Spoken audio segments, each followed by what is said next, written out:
Is Asperger's really different from autism? Or is it just an outdated label? For years, people were told they had Asperger's instead of autism. But today, doctors no longer use Asperger's as a formal diagnosis. So what happened, and what does it mean for autistic identity? Let's break it down. Asperger's syndrome was first described in the 1940s, but it didn't appear in the official diagnostic manuals until the 1990s. Back then, clinicians thought of it as a milder form of autism, often describing people who spoke fluently, showed average or high intelligence, but struggled socially or had intense special interests. That high-functioning framing stuck for decades. It made some people feel more understood, but it also reinforced harmful hierarchies, as if some autistic lives were more valid than others. In 2013, everything changed. The American Psychiatric Association merged Asperger's into the broader Autism Spectrum Disorder category in the DSM-5. That decision recognized that autism isn't a straight line from mild to severe. It's a spectrum of traits that can show up in very different ways. Strengths in one area, challenges in another.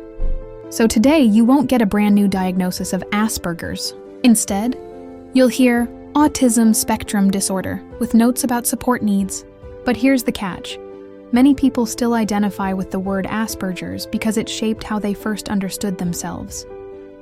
For some, it feels like part of their personal history. Others prefer to drop it, since it separates autistic people into boxes that don't reflect real experience. And some reject the term entirely because of its troubling origin.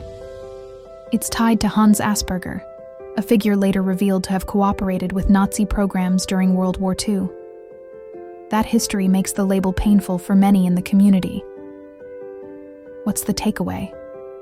If you were once told you had Asperger's, your experience is still valid. You're autistic, and autism is not less or more depending on how your traits present. The shift away from Asperger's as a label is about accuracy and respect, not erasing people's identities. The important thing is, autism is lifelong. It's not caused by bad parenting, vaccines, or personal failure. It's a natural neurotype, a different operating system for how the brain processes, senses, and communicates.